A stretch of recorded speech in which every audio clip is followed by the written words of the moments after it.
Pasangan selebriti Aurel Hermansyah dan Atta Halilintar baru saja merayakan ulang tahun pernikahannya yang pertama. Diketahui, acara bertajuk konser BAHHAGIA tersebut dimeriahkan sederet artis ternama.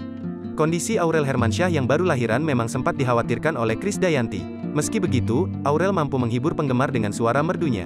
Di balik penampilan memukau Aurel, terdapat aksi nekat dirinya yang belum genap 40 hari jahitan kering.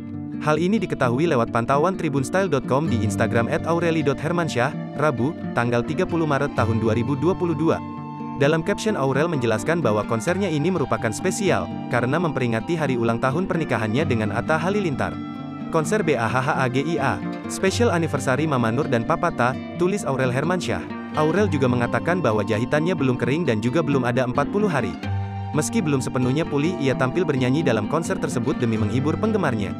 Mama Nur nekat belum 40 hari jahitan belum kering tapi mencoba konser demi menghibur fans tersayang. Walaupun suara belum pulih, perlahan latihan supaya pulih lagi, sambungnya.